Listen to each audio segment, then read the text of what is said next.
Sir, ಈಗ OTT ವಿಚಾರಕ್ಕೆ ಸಂಬಂಧಪಟ್ಟಂಗೆ ಈಗ OTT ಸರ್ಕಾರ ತರ್ತಿರೋದು ಒಳ್ಳೆ ವಿಚಾರನೆ, ಅದು ಹೆಂಗೆ ಲಾಂಗ್ ಟರ್ಮ್ ಆಗಿ ನಿಲ್ಲುತ್ತೆ ಅಂತ. ಯಾಕಂದ್ರೆ ಅದರಲ್ಲಿ ದೊಡ್ಡ ಕಲಾವಿದರ ಅಂದ್ರೆ ದೊಡ್ಡ ಸ್ಟಾರ್ ನಟರ ಸಿನಿಮಾಗಳು ಇರುತ್ತೆ, ಈಗ ಹೊಸಬರ ಸಿನಿಮಾಗಳು ಇರುತ್ತೆ.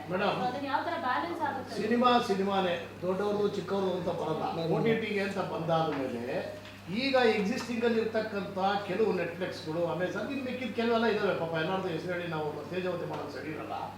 ಅವರು ಪ್ರಚುರ ಪಡಿಸ್ತಕ್ಕಂಥದ್ದು, ಅವರು ಪ್ರಸಾರ ಪಡಿಸ್ತಕ್ಕಂತಹ ಚಿತ್ರಗಳ ಗಳಿಕೆಯ ಮಟ್ಟ ಏನು ಅಂತಕ್ಕಂಥದ್ದು ನಿರ್ಮಾಪಕರುಗಳಿಗೆ ಸರಿಯಾಗಿ ರೀಚ್ ಆಗ್ತಾ ಇಲ್ಲ.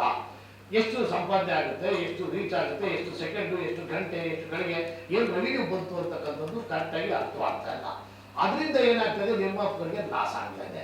ಇದು ಸರ್ಕಾರದ ಅಂಡರಲ್ಲಿ ಇತ್ತು ಅಂದರೆ ಡ್ಯಾಶ್ ಬೋರ್ಡ್ ಅನ್ನ ನೇರವಾಗಿ ನಿರ್ಮಾಪಕರಿಗೆ ಸಂಬಂಧಪಟ್ಟಂತಹ ನಿರ್ಮಾಪಕರು ಹೇಳಿದ್ದಾರೆ, ಅವ್ರಿಗೇನೆ ಅವರ ಚಿತ್ರ ಪ್ರದರ್ಶನ ಆಗೋ ಸಂದರ್ಭದಲ್ಲಿ ಎಲ್ಲೇ ಕೂತ್ಕೊಂಡು ಯಾರೇ ನೋಡಿದ್ರು ಕೂಡ ಅವ್ರ ಪರ್ಸೆಂಟೇಜ್ ಏನು ಬರುತ್ತೋ ಅದು ಡೈರೆಕ್ಟ್ ಆಗಿ ನಿರ್ಮಾಪಕರಿಗೆ ಡ್ಯಾಶ್ ಬೋರ್ಡ್ಗೆ ಅವ್ರ ಅಕೌಂಟ್ಗೆ ರಿಫ್ಲೆಕ್ಟ್ ಆಗುವಂತ ತಂತ್ರಜ್ಞಾನದ ಮೂಲಕ ಮಾಡ್ತಾ ಇರ್ತಕ್ಕಂಥ ಒಂದು OTT ಮೇಡಮ್. OTT ಅಂದ್ರೆ ನಾರ್ಮಲ್ OTT ಅಲ್ಲ. ಆಮೇಲೆ ಅದರಿಂದ ಯಾರೇ ಈಗ ನಾವು ಚಿತ್ರರಂಗ ನಮ್ಮ ಅಕಾಡೆಮಿಯಿಂದ ನಾವು OTT ಮಾಡಿ ಸಲಹೆ ಕೊಟ್ಟು ಮಾಡಿಸಿರೋದನ್ನ ಯಾವ ಕೂಡ ಪೈರಸಿ ಮಾಡದೇ ಇರೋ ಹಾಗೆ. ಯಾಕಂದ್ರೆ ಪೈರಸಿ ಹಾವಳಿ ನಿಮಗೆ ಗೊತ್ತಿರಬೇಕು, ಟೆಲಿಗ್ರಾಮ್ದೆಲ್ಲ 100 ಸರಿ ಮಾತಾಡಿದ್ದೀವಿ.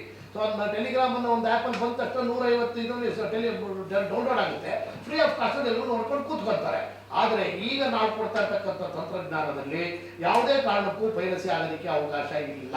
ಅಕಸ್ಮಾತ್ ಪೈರಸಿ ಆಗಿದ್ದೇನೆ ಮಾಡಿದ್ದು ಗೊತ್ತಾದ್ರೆ ಅವ್ರು ಇಂಥವ್ರ ಜಾಗದಲ್ಲಿ ಆಯ್ತು ಅಂತಕ್ಕಂಥದ್ದು ನಮ್ಮ ತಂತ್ರಜ್ಞಾನದಲ್ಲಿ ಗೊತ್ತಾಗುತ್ತೆ. ಸೊ ಹೀಗಾಗಿ ನಿರ್ಮಾಪಕರಿಗೆ ಪ್ಲಸ್ ಆಗೋದ್ರಿಂದ ಆ ಒಂದು ಇದು ನಾವು OTT ಮೊರೆನ ನಾವು ಅಕಾಡೆಮಿಗೆ ಹೋಗಿದ್ದೀವಿ. ಅಕಾಡೆಮಿಯವರು ಮಾಡ್ತೀನಿ ಅಂತ ಮಾತು ಕೊಟ್ಟಿದ್ದಾರೆ, ಸರ್ಕಾರನೂ ಕೊಟ್ಟಾಗಿದೆ ಅಂದಮೇಲೆ ರೀತಿ ನೀತಿ ನಿಯಮಗಳನ್ನ ಈಗ ರೆಡಿ ಮಾಡ್ತೀವಿ ಮೇಡಮ್. ಸರ್, ಇನ್ನೊಂದು ಮುಖ್ಯ ಕೇಳಬೇಕು. ಈ ಸರಿ ಫಿಲ್ಮ್ ಫೆಸ್ಟಿವಲ್ ಅಲ್ಲಿ ದೊಡ್ಡ ಮಟ್ಟ ಸುದ್ದಿ ಆಗಿದ್ದು ಕನ್ನಡ ಇಂಡಸ್ಟ್ರಿ ಹೀರೋಗಳನ್ನ, ನಿರ್ದೇಶಕರ, ನಿರ್ಮಾಪಕಗಳನ್ನ ಜಾಸ್ತಿ ಇನ್ವಾಲ್ವ್ಮೆಂಟ್ ಮಾಡ್ಕೊಂಡಿದ್ದಾರೆ ಫಿಲ್ಮ್ ಫೆಸ್ಟಿವಲ್. ಸುಮಾರು ಜನ ಪಾಸ್ ಹೋಗಿಲ್ಲ ಅಂತ. ಮತ್ತೆ ನಿಮ್ಮ ಕೂಸು ಅಂತ ಹೇಳಿ ಅಕಾಡೆಮಿ ಕ್ರಮ ತಗೊಳ್ತಾರೆ. ಅಕಾಡೆಮಿಯವರು ಅದಕ್ಕೆ ಆಲ್ರೆಡಿ ಸಮಜಾಯಿಷಿಗಳನ್ನ ಕೊಟ್ಟಾಗಿದೆ ಸರ್. ಯಾರ್ಯಾರು ಕೊಟ್ಟಿದ್ವಿ ಅಂತಕ್ಕಂಥ ಲಿಸ್ಟನ್ನು ಕೂಡ ಅಧ್ಯಕ್ಷರು ಕೊಟ್ಟಿದ್ದಾರೆ. ಕೆಲವರಿಗೆ ತಲುಪದೇ ಇರ್ಬೋದು, ಅದು ಅಚಾತುರ್ಯ ಅದು ಆಗಿದೆ, ಅದನ್ನು ಅವರನ್ನು ಹೇಳ್ಕೊಟ್ಟಿದ್ದಾರೆ. ಪ್ರಾಯಶಃ ಅದು ನಾವು ಕೊಟ್ಟದ್ದು ಅಲ್ಲ, ಅದನ್ನ ನೀವು ಪರಾಮರ್ಶಿಸಿ. ಅದು ಆಗಿರೋದು ಅಚಾತುರ್ಯ ಅಂತ ನಮ್ಮ ಕಣ್ಣು ಕಾಣುತ್ತೆ. ಬೇಜವಾಬ್ದಾರಿ ಅಂತ ನೀವು ಅದನ್ನ ವ್ಯಾಖ್ಯಾನಿಸೋದಾದ್ರೆ ಲೆಫ್ಟ್ ಯು.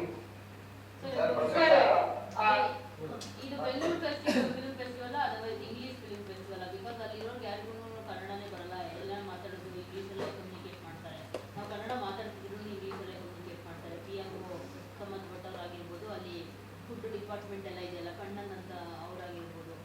ಸೊ ಈ ಕನ್ನಡಿಗರಿಗೆ ಆದ್ಯತೆ ಬಿಟ್ಬಿಟ್ಟು ಕೇರಳ, ತಮಿಳುನಾಡು ಅವರಿಗೆ ಹೆಚ್ಚಾಗಿ ಆದ್ಯತೆ ಸಿಕ್ಕಿದೆಯಾ ಅಲ್ಲಿ? ಹೆಸರೇ ಅಂತಾರಾಷ್ಟ್ರೀಯ ಚಲನಚಿತ್ರೋತ್ಸವ ಅಲ್ವಾ?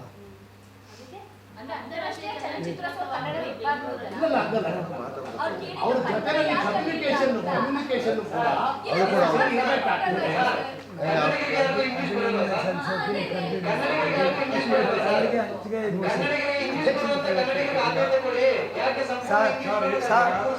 ಸರ್ ಸತೀಶ್ ಅವರೇ, ತಮ್ಗೊಂದು ಹೇಳಕ್ಕೆ ಇಷ್ಟಪಡ್ತೀನಿ ಸರ್. ಈಗ ಸಾಹೇಬ್ರೆ, ಈಗ ತಮ್ಮಲ್ಲಿ ಒಂದು ಹೇಳಕ್ಕೆ ಇಷ್ಟಪಡ್ತಾ ಇದ್ದೀನಿ. ನಾನು ಓನ್ಲಿ ನಮ್ಗೇನು ಘೋಷಣೆಗಳಾಗಿದೆಯೋ ಅದನ್ನ ನಿಮ್ಮಲ್ಲಿ ವ್ಯಕ್ತಪಡಿಸಿ ಸರ್. ಇನ್ನೊಂದು ವೇದಿಕೆಯಲ್ಲಿ ಮಾತಾಡಿ ಸರ್. ಒಂದು ವಿಚಾರ ನಾನು ನೇರವಾಗಿ ಹೇಳ್ತೀನಿ, ಯಾವುದೇ ಸಂದರ್ಭದಲ್ಲೂ ಕನ್ನಡಕ್ಕೆ ಅವಮಾನ ಆದರೆ ಅದನ್ನು ಸಹಿಸ್ಕೊಳ್ಳೋದಿಲ್ಲ, ಅದು ರಾಜಿನೂ ಇಲ್ಲ ಸರ್. ಸಾಧ್ಯವಾದ್ರೆ ನೀವು ಫಿಲ್ಮ್ ಫೆಸ್ಟಿವಲ್ ಕಡೆ ಹೋಗಿದ್ರಿ ಅಂತ ನಾನು ಹೋಗಿದ್ದೆ. ಯಾರು ಸಾಧು ಕೊಕ್ಕಿಲ್ಲ ಅವ್ರ ಹತ್ರ? ಇಲ್ಲ, ಬೇರೆ ಬೇರೆ ವಿಭಾಗದಲ್ಲಿ ಕೆಲಸ ಮಾಡುವಂತವ್ರಿಗೆ ಯಾರಿಗೂ ಕನ್ನಡನೇ ಬರಲ್ಲ ಸರ್. ನಾನು ಸರ್, ಕನ್ನಡ ಬರುವಂತ ಸ್ಟೂಡೆಂಟ್ಸ್, ಇಂಗ್ಲಿಷ್ ಮಾತಾಡುವಂತ ಕನ್ನಡಿಗರು ಯಾರು ಇಲ್ವಾ ಸರ್? ಸ್ಟೂಡೆಂಟ್ಸ್ ಕನ್ನಡಿಗರಿಗೆ ವೇದಿಕೆ ಕೊಡಬಹುದಲ್ವಾ ಸರ್? ಕರ್ನಾಟಕದ ಕನ್ನಡಿಗರ ತೆರಿಗೆ ದುಡ್ಡನ್ನ ಬೇರೆಯವ್ರಿಗೆ ಯಾಕೆ ಕೊಡ್ಬೇಕು ಸರ್?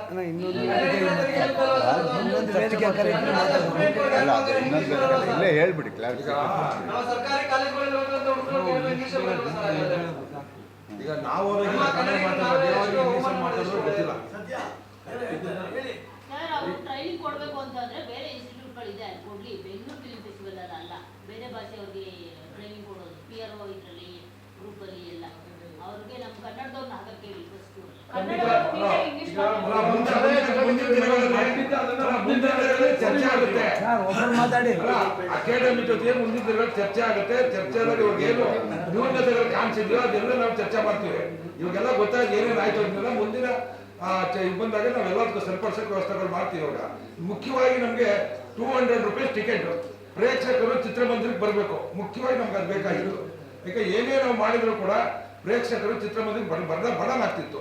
ಕೆಲವು ಯಾವುದೇ ಒಂದು ಪಿಕ್ಚರ್ ಬಂದ್ರು ಕೂಡ 500 ರೂಪಾಯಿ ಮೇಲೆ ಇರ್ತಿತ್ತು ಟಿಕೆಟು. ಎರಡನೇ ವಾರದ 300 ರೂಪಾಯಿ ಇರ್ತಿದ್ರು. ಫಸ್ಟ್ ವೀಕೆ ದುಡ್ಡುಗಳೆಲ್ಲ ಪ್ರೇಕ್ಷಕರು ದುಡ್ಡುಗಳು ಕೊಡ್ತಾ ಇದ್ರು. ಸೊ ಇವಾಗ 1,000 ಬೇರೆ ಹೊರ ರಾಜ್ಯದ ಪಿಕ್ಚರ್ ಬಂದಾಗ 1,000 2,000 ಅದು ನಮ್ಗೆ ಅನುಕೂಲ ಆಗ್ತಿದೆ.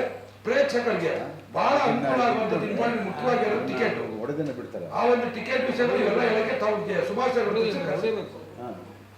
ಸರ್, ನಿಮ್ಮ ಅಕಾಡೆಮಿ ನಿಮ್ಮ ಹೇಳ್ತೀರಾ ಪ್ರತಿ ವರ್ಷ ನಿಮ್ ಕೂಸ್ ತಪ್ಪು ಮಾಡ್ತಾನೆ ಇದ್ದಾರೆ. ಕಿವಿಗಳಲ್ಲಿಲ್ಲ ಬುದ್ಧಿಗಳು ಆಗಿದೆ. ಇಲ್ಲ, ಈ ಸಲ ಖಂಡಿತ ಈ ಮುಂದಿನ ಸಲ ನೋಡಪ್ಪ ಖಂಡಿತ ಈ ಏನಾದ್ರೆಲ್ಲ ಸರಿ ಮಾಡ್ತೀವಿ. ವಾಣಿಜ್ಯ ಮಂಡಳಿ ಮೀಟಿಂಗ್ ಹೋಗ್ಲೇಬೇಕು ಅಕಾಡೆಮಿಗೆ. ಯಾರು ಸರಿ ಆಗ್ತಾ ಇಲ್ಲ. ಇನ್ವಿಟೇಷನ್ ರೆಡಿ ಆಗಿಲ್ಲ. ಉಪಮುಖ್ಯಮಂತ್ರಿ ಹೇಳ್ತಾರೆ ಎಲ್ಲರೂ ನೆಟ್ಟಪಟ್ಟು ರೈಟ್ ಮಾಡ್ತೀವಿ ಅಂತ ಅವರೆಲ್ಲ ತಪ್ಪಿಟ್ಕೊಂಡು ಸಾಧಕ ಅವರು ಯಾರು ಇನ್ವಿಟೇಷನ್ ಹೇಳ್ತಾರೆ. ಇವಾಗ ಹಿರಿಯ ನಿರ್ದೇಶಕರು ಹೇಳ್ತಾರೆ ನಮ್ಗೆ ಇನ್ವಿಟೇಷನ್ ಬಂದಿಲ್ಲ ಅಂತ ಹೇಳ್ತಾರೆ. ಈಗ ಅದನ್ನೆಲ್ಲ ಪರಾಮರ್ಶೆ ಮಾಡ್ಬೇಕಾಗತ್ತೆ. ಈಗ ಮೀಟಿಂಗ್ ಮುಗಿದ್ಮೇಲೆ ಯಾವ ಮೀಟಿಂಗ್ ಆಗುತ್ತೆ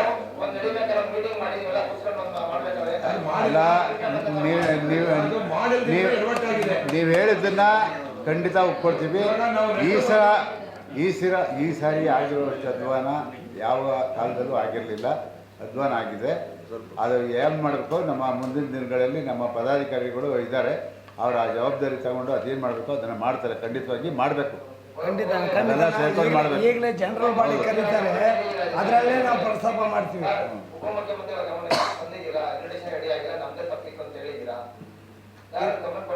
ಇಲ್ಲ ಸರ್, ಅವ್ರನ್ನ ಭೇಟಿ ಆಗುವಾಗ ಪ್ರಯತ್ನ ಪಡ್ತಾ ಇದ್ವಿ.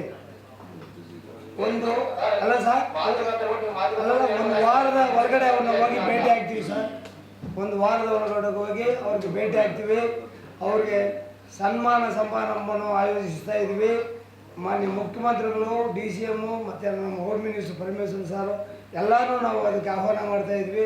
ಹಾಗಾಗಿ ಅವ್ರನ್ನೆಲ್ಲರೂ ಇಷ್ಟೆಲ್ಲ ಭೇಟಿಯಾಗಿ ಕೆಲವು ಏನು ನೀವು ಹೇಳಿದ್ರಲ್ಲ ಈಗ ಅವಾಂತರಗಳು ಅವೆಲ್ಲನೂ ಸಾಧ್ಯವಾದರೆ ಮಾತಾಡಿ ಮುಂದಿನ ದಿನಗಳಲ್ಲಿ ನಾವು ಸರಿಪಡಿಸೋದಕ್ಕೆ ಪ್ರಯತ್ನ ಪಡ್ತೀವಿ. ಗಮನಕ್ಕೆ ತರ್ತೀವಿ. ಇದು ಕೃತಜ್ಞತೆ ಸಲ್ಲಿಸೋದಕ್ಕೋಸ್ಕರ ಕಳಿಸಿರ್ತಕ್ಕಂಥ ಮುಂದಿನ ದಿನಗಳಲ್ಲಿ ಅದೇನು ಆಚರಿಸಿಲ್ಲ ಸರಿಪಡಿಸೋ ಪ್ರಯತ್ನ